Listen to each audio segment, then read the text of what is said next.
Olá, bom dia, tudo bem? Eu vou explicar um pouco para vocês sobre a anatomia do ouvido, tá bom? Toda a questão interna. A primeira parte que a gente chama de canal auditivo ou meato auditivo. Então, essa é a parte que vocês limpam o ouvido com o cotonete, é a parte que ele gera uma quantidade de cera aqui. Lembra quando vocês estão limpando o ouvido com o cotonete, dá aquela coceirinha gostosa, parecendo um orgasmo? Então, quanto mais essa coceirinha vai aumentando, mais próximo disso aqui vai chegando, do tímpano ou membrana timpânica, correto? Então, a cera, ela não é uma sujeira, ela é uma proteção. Se tiver um pouco de cera dentro do seu ouvido e entrar algum bichinho, pelo odor, ele vai sair, correto? Se entrar água, fica mais fácil de sair. Se você limpa muito o ouvido, o seu organismo ele vai pensar de duas formas. Ou ele vai dobrar a produção de cera e pode estar causando uma rolha de cerume aqui, impedindo a passagem de som, e aí acaba dando uma perda condutiva, porque não tem passagem suficiente do som, correto? Ou ele vai parar de produzir cera, né? E seu ouvido vai ficar mais vulnerável de entrar algum bichinho. Esses são os três ossinhos martelo, bigorna e estribo, né? Eles fazem um movimento de alavanca. Esse estribo aqui, ele chacoalha um líquido que tem aqui dentro chamado endolinfa e perilinfa. E aqui dentro dessa cóclea, né? Aqui, ó, cóclea, esse caracolzinho, tem as células ciliadas. Essas células ciliadas, elas vibram e mandam impulsos elétricos para cá, né? Para que a gente possa escutar lá no córtex cerebral por milésimos e milésimos de segundo. O que acontece? Algumas pessoas, elas podem ter um barotrauma, né? Um exemplo, recebi um tiro próximo do ouvido, né? E pelo estouro deu um barotrauma e algumas células ciliadas que tem alojado aqui dentro morreram. Tive meningite, aí a meningite lesionou a questão também de várias células ciliadas na cóclea. Toxoplasmose, rubéola,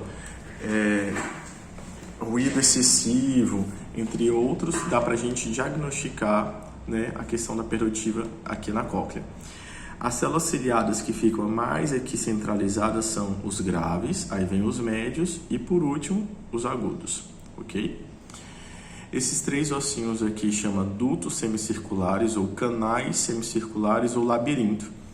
Eles são responsáveis pelo equilíbrio de vocês. Se a gente não tivesse isso aqui, a gente ia andar igual bêbado, por incrível que pareça. A gente não ia conseguir andar em linha reta, subir uma escada.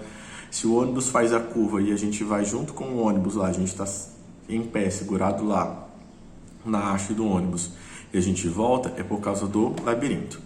Aqui dentro do labirinto tem uns cristais. E aí esses cristais, às vezes, eles saem de posicionamento habitual e acaba dando vertigem, tontura, zumbido. E aí a pessoa vai no otorrino e é diagnosticada com labirintite. Então, é isso aqui que é o responsável, ok? Essa aqui é a tuba auditiva. Ela está interligada na parte olfativa e na parte também, que é no nariz, né? E também na questão da garganta, né? Então tá tudo interligado, nariz, ouvido e garganta, para ficar mais fácil de vocês entenderem. Vocês estão vendo que essa tuba auditiva é um pouco inclinada dessa forma aqui. Tem gente que tem a tuba auditiva mais virada para cá. O que acontece na infância?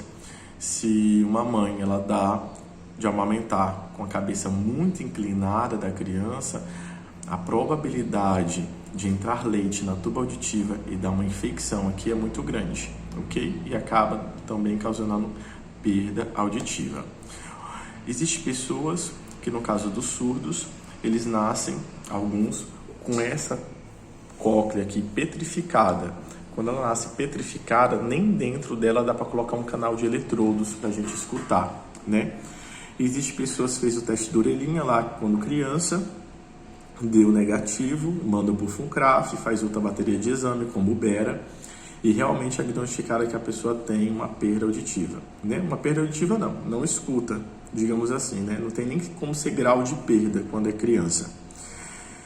Eles mandam para o FUNCRAF, lá do FUNCRAF ele entra na fila de espera e vai para Bauru, aí lá no centrinho eles fazem um implante coclear. Então eles perfuram bem aqui, né?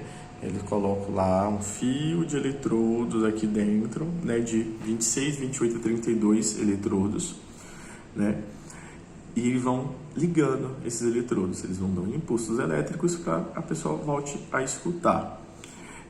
Quando é pré-lingual, né, digamos que é uma criança, aí tem ali o fonoaudiólogo, né, para que possa ajudar em toda aquela parte de alfabetização, ecolalia, jargão, tudo do desenvolvimento da fala da criança, porque ela nunca escutou nada, né, e sempre, né, de frente. Então todo esse trabalho é com fonoaudiólogo.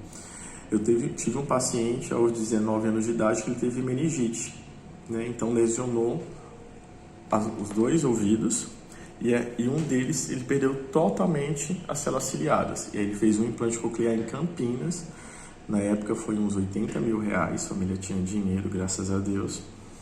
E a meningite deixou ele com sequelas até no andado, para vocês terem noção. Imagina auditivo. E hoje, graças a Deus, ele se comunica bem, né? Ele fez depois mais de 1 ano de terapia comigo, antes com outra fonoaudióloga, né, para fazer uma boa leitura labial, né, detectar alguns sons que ele não lembrava mais. Então tem todo esse processo de reabilitação auditiva, digamos assim, para que a pessoa possa voltar a escutar tudo bonitinho. Então, gente, esse é o sistema auditivo de vocês, né? Eu vou tentar resumir o máximo possível. Existem os graus de perda auditiva, né? Existe perda auditiva condutiva. Essa perda auditiva condutiva, alguma coisa está impedindo a condução do som. Igual aqui, ó, uma alteração na orelha externa ou média, e as causas malformação de orelha ou otite, infecção de ouvido, rolha de cerume, perfuração de membrana timpânica. Só que ela é passível de tratamento. Tratei, né, a pessoa pode voltar a escutar normalmente. A neurosensorial é uma alteração na orelha interna, ou seja, lá dentro daquele caracolzinho da cóclea, e ela não é passível de cura. Existe hoje alguns concursos públicos que eles não aceitam pessoas com perda auditiva neurosensorial moderada. É tanto que concurso mesmo da PM, PF, entre outros, né, existe lá, né, o protocolo e as frequências até onde é permitido a pessoa ter uma alteração auditiva, por incrível que pareça. Então, imagina, você passa numa prova, você fez o TAF, chega lá, você teve uma perda auditiva neurosensorial, você não entra, né? É diferente de um exemplo, de eu entrar como PCD. No caso, quando numa empresa, antigamente, acho que, não sei se era 2014, antes de 2014, uma pessoa com perda auditiva nas frequências de 500, 1, 2 e 3 abaixo de 40 decibéis, ela entrava como um PCD, mesmo unilateral. Hoje em dia, não. Ela tem que ter a perda auditiva bilateral dos dois lados, nessas frequências rebaixadas, para que ela se enquadre como PCD dentro da empresa ou até mesmo no concurso público, quando é auditivo. Então, estava tentando mudar na lei para voltar a ser unilateral de novo, mas até onde eu sei tem que ser bilateral. Mista, quando envolve essas duas partes, então lá na audiometria, metade do neurosensorial, metade condutiva, e central. O que acontece? Na central, geralmente a audição ela é normal, mas há uma dificuldade em processar a mensagem recebida. A gente chama de PAC, processamento auditivo central. A pessoa ela escuta, mas ela demora como fosse decodificar, entendeu? Processar isso tudo. Então é bem complicado assim, porque hoje em dia na sala de aula existem muitas crianças que têm um problema de processamento auditivo central, né? Então tem um exame específico que faz dos 7 aos 8 anos, né? Para que diagnosticar essa criança para fazer um bom tratamento. Gente, resumindo é isso. Existem doenças como toxoplasmose, rubéola, meningite, catapora, que pode causar também perda auditiva, lesionar as células ciliadas, certo? E qualquer dúvida vocês conversam com a Márcia fala comigo, posso gravar outro vídeo específico só de questão de perda auditiva, tá bom? Para que vocês possam entender um pouco mais. Só deixa eu mostrar um pouco aqui rapidinho para vocês. Perfuração de membrana timpânica, ó. Perfuração de membrana timpânica por cotonete, Então, causa perda auditiva condutiva, rolha de cerume também causa, e por infecção.